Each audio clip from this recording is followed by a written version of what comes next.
I hope all of you are doing well. So let's begin our class today. আজকে আমরা করব fill in the blanks or sentence fillers class 2.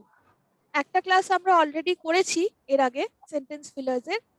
তো অনেক ধরনের প্রশ্ন, তো আমরা এতদিন পর্যন্ত গ্রামারে যা যা করেছি সেই সব জায়গা থেকেই আসছে। প্লাস আমরা ভোক্যাব বিল্ডিং এর যে জিনিসগুলো করলাম, one word substitution, idioms and phrases phrasal verbs, সেই সব জায়গা থেকেও আসতে পারে, সিনোনিম অ্যান্টোনিম। তো দ্য পসিবিলিটিস আর এন্ডলেস। তাই আমরা আজকে আরেকটা ক্লাস করছি, so that you get an idea কি কত রকমের আরো কিছু অন্য ধরনের প্রশ্ন নিয়ে আজকে আপনাদের সাথে আমি আলোচনা করব। ঠিক আছে? আচ্ছা, তো আমি প্রথমেই বলেছিলাম, আমার প্রথম ক্লাসটা যেটা হয়েছিল তখনই আমি জানিয়েছিলাম সবাইকে যে যখন আপনারা একটা ফিল ইন দ্য ব্ল্যাঙ্কস করছেন, যে কোনো কিছু করছেন, ফিল ইন দ্য ব্ল্যাঙ্কস করছেন কিংবা সেন্টেন্স ইমপ্রুভমেন্ট করছেন অথবা অন্য যে কোনো কিছু করছেন, ক্লোজ প্যাসেজ হোক, সেন্টেন্স রিঅ্যারেঞ্জমেন্ট হোক, সব সময় যাই কন্টেন্টটা থাকবে সেটা একটা ওয়ান লাইন সেন্টেন্স হোক কি একটা প্যারাগ্রাফ হোক, যাই হোক, সেটাকে আগে একবার পড়বেন জিনিসটা বোঝার জন্য।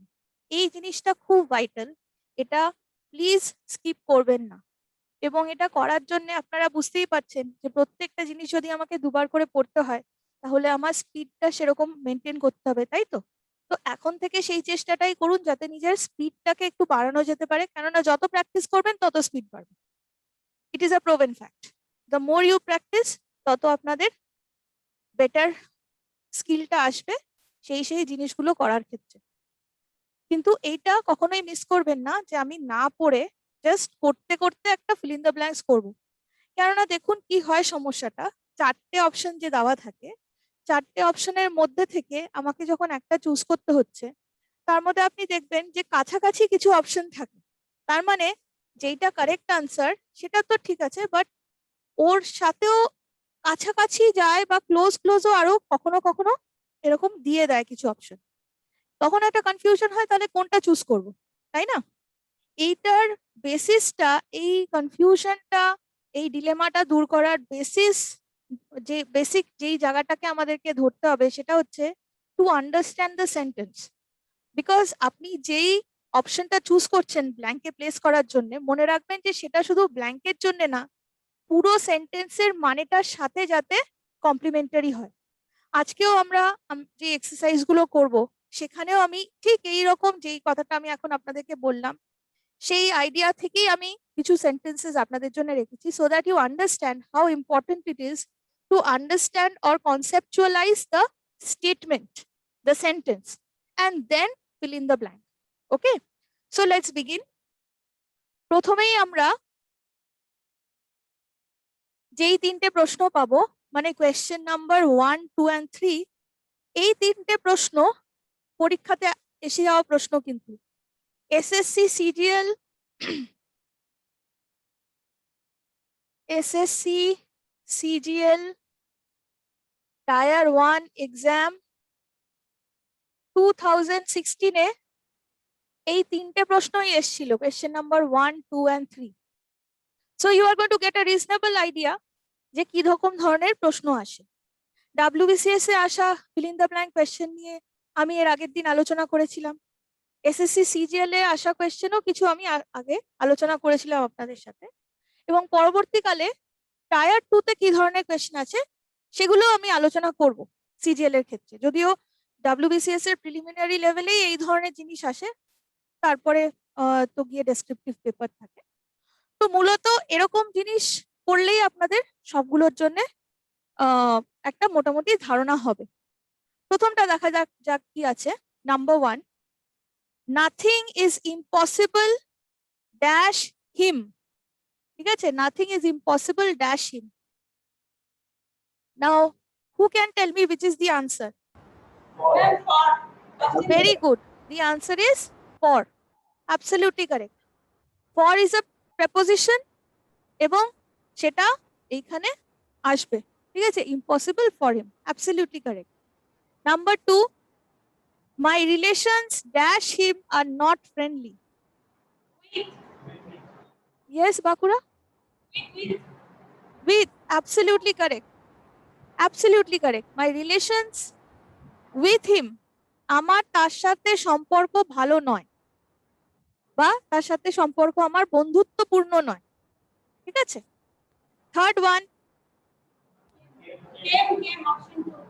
absolutely correct, because এটা সিম্পল পাস্টে আছে।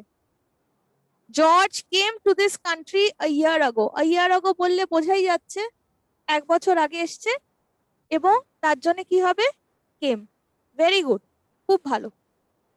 তো আপনারা দেখতে পাচ্ছেন যে যেই ধরনের প্রশ্ন সিজিএল এর প্রিলিমিনারি লেভেলে আসে সেগুলো কিন্তু খুব মারাত্মক, ভয়ঙ্কর, ইলাবোরেট ধরনের জিনিস না, কিন্তু আমরা প্রস্তুত থাকবো সব রকম জিনিসই করার জন্য, এবং দেখবো কত সহজভাবে কিরকম ভাবে আমরা সেগুলোকে অ্যানালাইজ করতে পারি। Going to the next one, number 4।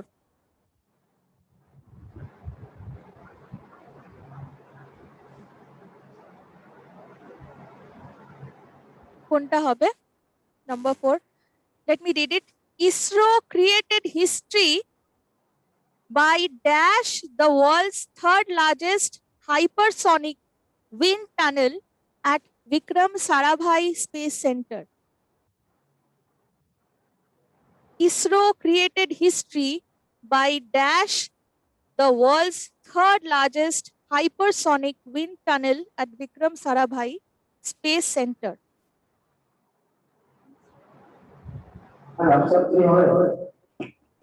Yes, Asansol. Answer 3. 3 বলছেন না, 3 হবে না। Anyone else? Yes. Option 1 ও না। পূর্ত ভবন, can I have the answer from you?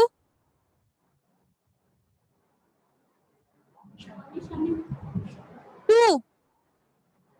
2 বলছেন না 4 বলছেন? 4. Yes, 4 is the correct answer. Absolutely correct. 4 is the correct answer. And why 4? ঠিক আছে, দেখুন ইনস্ট্রাক্টিং হবে না, ইনস্ট্রাক্টিং মানে তো কাউকে নির্দেশ দেওয়া, এখানে বলা হচ্ছে একটা মেশিনের কথা। ঠিক আছে, সেন্টেন্সটা পড়ে আমি কি বুঝতে পারছি, যে ইসরো ইতিহাস রচনা করলো, created history by dash the world's third largest বলে অমুক তমুক, মানে একটা এক ধরনের, এটা একটা hypersonic wind tunnel, let us not know what that thing is, but এইটুকু বুঝলেই হবে যে হয়তো একটা মেশিনারি বা কিছু হতে পারে। ঠিক আছে, সেই জিনিসটা, I am sure you have heard of this place, Vikram Sarabhai space centre. তো ওই স্পেস সেন্টারে একটা কিছু সাইন্টিফিক ইনস্ট্রুমেন্ট অথবা মেশিন কিছু একটা করা হলো। এবার যখন বলছে হিস্ট্রি ক্রিয়েট হচ্ছে, তার মানে ফর দ্য ফার্স্ট টাইম কিছু একটা হচ্ছে, তাই না? তার মানে মেশিনটা হয় ওখানে ছিল কিন্তু তখনও চালু হয়নি, অথবা ওটাকে ইনস্টল করা হলো, এরকম কিছু একটা হবে, যে হয় ইনস্টল করা হয়েছে অথবা সেটাকে কাজে লাগানো হয়েছে বা কিছু একটা করা হয়েছে। ঠিক আছে, তো দেখি আমাদের অপশন গুলো কি কি আছে। একটা মেশিনকে কি করা যেতে পারে? মেশিনকে কি ইনস্ট্রাক্ট করা যেতে পারে? হবে না, তাই ইনস্ট্রাক্টিংটা হলো না। ডিসচার্জিং, ডিসচার্জ মানে তাকে ছুটি দিয়ে দেওয়া, তাই না? তো সেটাও হবে না। কমান্ডিংও হবে না, আমি একটা মেশিনারিকে, একটা ইনস্ট্রুমেন্টকে কমান্ড করতে পারবো না, তাই না? তাহলে হবে এইটা। এবং এটার মানেটা কি? এটার মানেটা হচ্ছে, কমিশনিং এর মানে হচ্ছে bringing into working condition. Bringing into working condition সহজ ভাষায় বলতে গেলে, একদম সহজ ভাষায় বলতে গেলে, চালু করা হলো। ঠিক আছে, চালু করা হলো, আমরা বাংলায় যেটা বলি, কোনো একটা কোনো যন্ত্রপাতি, মেশিনারি, কোনো কিছুকে চালু করা হলো। তার মানে হয়তো মেশিনটা তৈরি হয়েছে, হতে পারে ওখানেই হয়েছে তৈরি, অথবা অন্য কোথাও হয়েছে, সেটাকে ওইখানে শুরু করা হলো, মানে জিনিসটাকে কাজে লাগানো হলো। So it started working. তো এই যে জিনিসটাকে কাজে লাগানো হলো, এইটা একটা maybe unique kind of some instrument or what ever machine, এবং সেই পুরো জিনিসটা যে করা হলো, সেটার ফলে ইসরো হিস্ট্রি ক্রিয়েট করলো। Okay, so this is the correct answer. Commissioning, commissioning এর আরেকটা মানে হয় কাউকে কোনো কাজে লাগানো, সেটাও কিন্তু কমিশনিং হয়। মানে মানুষের ক্ষেত্রেও কিন্তু আমরা বলতে পারি, এই ক্ষেত্রে একটা একটা বড়সড় কোনো একটা অবজেক্ট বা মেশিন হোয়াট এভার সেটার ক্ষেত্রে বলছি, কিন্তু আমরা একজন মানুষকেও কোনো কাজে লাগাতে পারি, সেটাও কমিশনিং বলা যেতে পারে। ঠিক আছে, আচ্ছা next one, number 5, India Saina Nehwal dash from French Open after lose. Kalyani আর আসানসোল বলছে অপশন 4। আমি আরো কারোর থেকে আনসার চাইবো, অন্য কারোর কিছু। 3 eluded, no, absolutely correct, option 2। কে বললেন একটু হাতটা তুলবেন? Option 2 absolutely correct. So in your second attempt you got it right. Exit, ঠিক আছে, বোঝাই যাচ্ছে সাইনা নেহওয়াল একটা কোনো চ্যাম্পিয়নশিপ থেকে হেরে বেরিয়ে গেলেন। ঠিক আছে, তো এই যে বেরিয়ে গেলেন সেটাকে কি বলবো? সেটাকে বলবো এক্সিটেড। এক্সিট কথাটা আপনারা সব সময় জানেন বাহির, তাই না? তো বেরিয়ে যাওয়া হচ্ছে এক্সিটেড, আর বাকিগুলো হবে না। এক্সাইল মানে হচ্ছে কাউকে নির্বাসনে পাঠিয়ে দেওয়া। ওকে, তো সেটা হবে না, বাকিগুলো হবে না। ইভ্যাকুয়েটেড মানে কোনো জায়গা থেকে মানে কোনো সাপোজ ইভ্যাকুয়েশন কথাটার থেকে এসে ইভ্যাকুয়েটেড, খালি করে দেওয়া হলো, বের করে দেওয়া হলো, সেটাও না। তো the correct answer would be exited. Okay.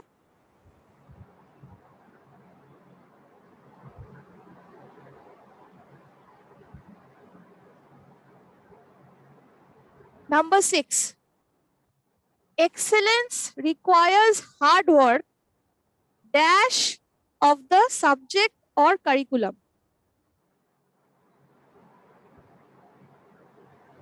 Excellence requires hard work dash of the subject or curriculum. এই জিনিসটা পড়ে কি বুঝতে পারলাম? এই জিনিসটা পড়ে কি বুঝতে পারলাম আগে এইটুকু জানবো, তারপরে আপনাদের থেকে আনসারটা নেব। কি বলছে? Excellence, you know what is excellence? ঠিক আছে, excellence requires hard work dash of subject or curriculum. Subject or curriculum মানেটা কি? বিষয়বস্তু যে কি আছে, তাই না? তো আমি পড়ে একটা জিনিস বুঝতে পারছি যে বিষয়বস্তু যাই থাকুক না কেন, তাই না, যে কোনো কিছুতে এক্সেলেন্স অর্জন করার জন্য, ঠিক আছে, কি করতে হবে? হার্ডওয়ার্ক করতে হবে।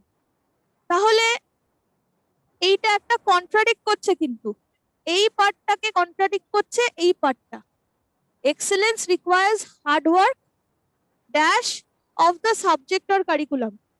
তার মানে সাবজেক্ট অর কারিকুলাম যাই থাকুক না কেন, হার্ডওয়ার্কের জন্য, এক্সেলেন্সের জন্য হার্ডওয়ার্কটা প্রয়োজনীয়। এবার আপনারা ভাবুন এখানে কি হবে?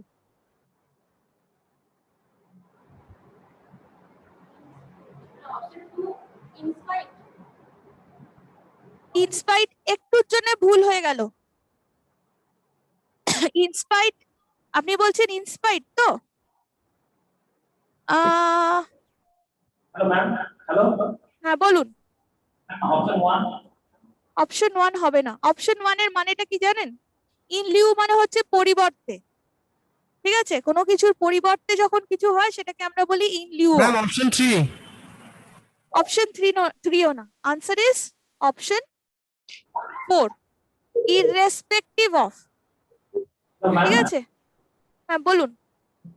এনজিও আর ইন্সপায়ার তো মোটামুটি একই মানের হচ্ছে, তাহলে ওটা কি মানে দুটো না না, ইন লিউ এর মানেটা একটু অন্যরকম। ইন লিউ অফ মানে হচ্ছে কোনো কিছুর পরিবর্তে কোনো কিছু, ইনস্পাইট হচ্ছে তৎসত্ত্বেও, ঠিক আছে, রিগার্ডলেস হচ্ছে সেটা হওয়া সত্ত্বেও। ইনফ্যাক্ট আমি একটা, এখানে আমারই ভুল হয়েছে, এখানে ইনস্পাইটটাও হবে, কারণ পরে একটা অফ আছে। So both can be correct, both can, এরকম আপনারা পাবেন না। It is a mistake that I have made. So in spite of, যেহেতু পরে অফ আছে তাই ইনস্পাইট অফ বললেও চলবে। Excellence requires hard work in spite of the subject. তাও আমি বলবো এটার থেকে this is a better option. Okay, regardless, because এই ইররেসপেক্টিভ এর মানেটা কি জানেন? এই ইররেসপেক্টিভ এর মানেটা হচ্ছে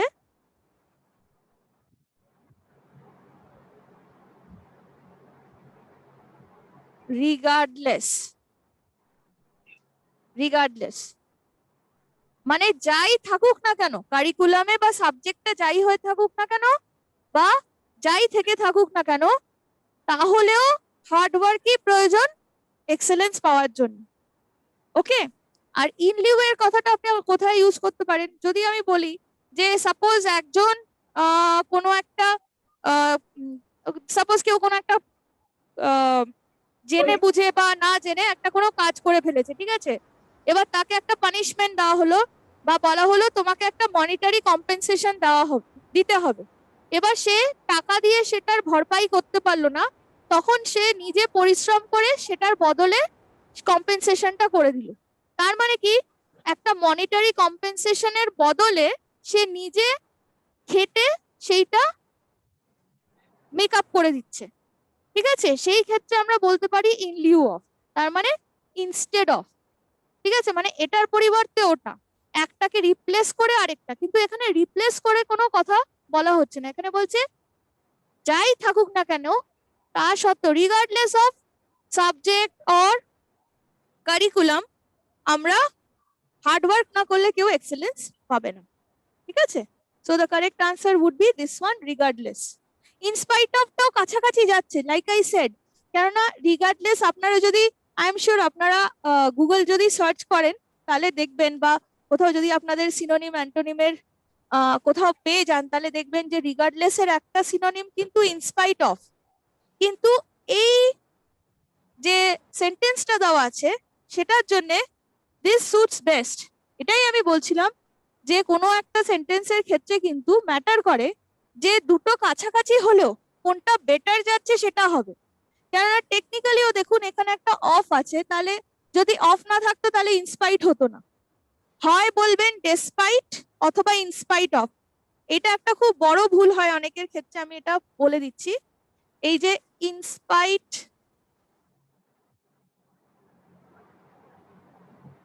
অফ ইকুয়ালস টু ডেসপাইট, ঠিক আছে, এই ভুলগুলো অনেকের ক্ষেত্রে হয়, এটা একটা খুব কমনলি মেড মিস্টেক। কখনো যদি দেখেন শুধু ইনস্পাইট আছে পরে অফ নেই, তার মানে বুঝবেন সেইখানে ইনস্পাইট হবে না, কেননা ইনস্পাইট হলে পুরো জিনিসটা হতে পারে, হবে ইনস্পাইট অফ। অথবা এরার কারেকশনে পেলেন, দেখলেন ইনস্পাইট এর পরে অফ নেই, তাহলে ভুল। ডেসপাইটটা অল অ্যালোন, এরপরে ডেসপাইট এর পরে অফ বলার দরকার নেই, ডেসপাইট বিইং হতে পারে, ঠিক আছে। যদি প্রেপোজিশন বসাতেই হয় তাহলে আমি ডেসপাইট বিইং বলতে পারি, বিইআইএনজি, কিন্তু ইনস্পাইট এর পরে যেন সবসময় অফ থাকে।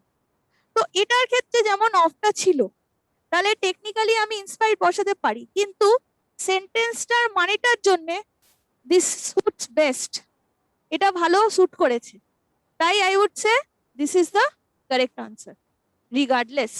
ওকে, next one, number 7, And my option 3. Option absolutely correct, preserve. এবং কেন বললেন প্রিজার্ভ? প্রিজার্ভের বাংলা মানে কি বলুন? মানে ম্যাম সংরক্ষণ করে রাখে এরকম কিছু একটা। Absolutely correct, absolutely correct. Preserve মানে হচ্ছে সংরক্ষণ, ঠিক আছে, ওটা verb.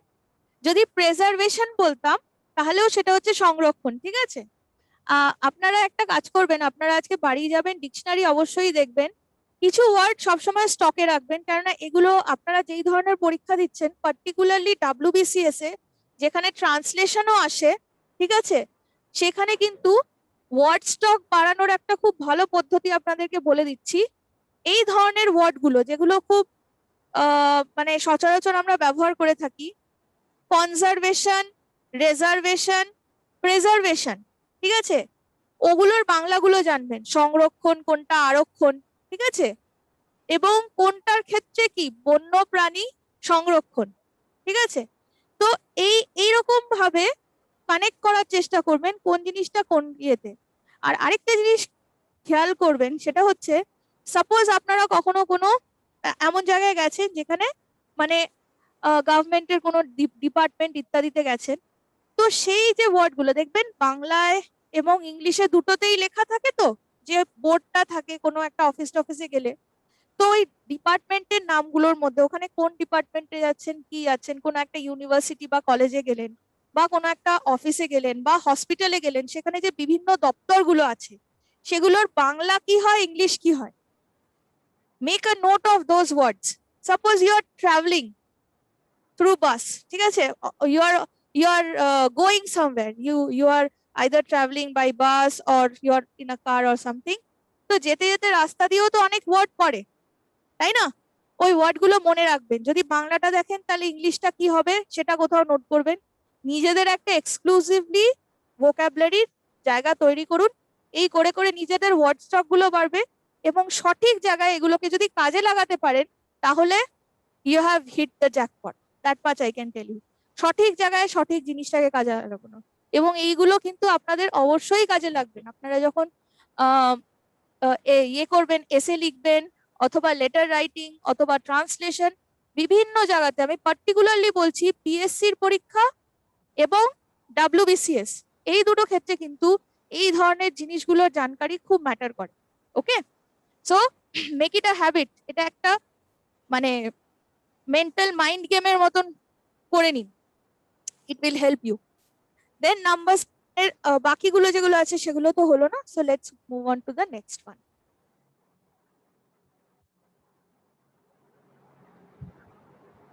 Number 8. It seemed most befitting.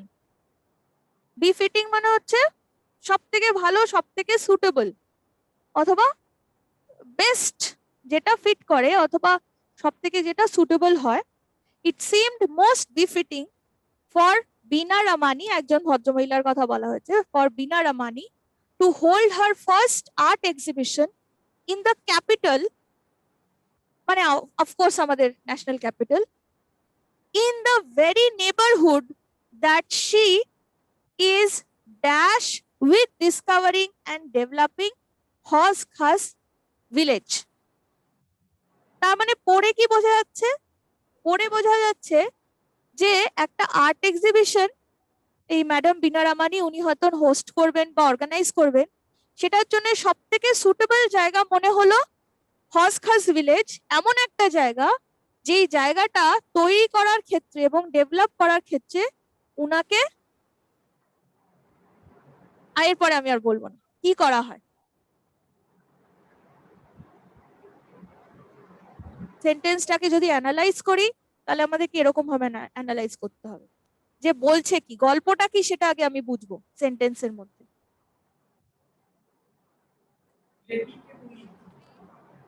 Yes,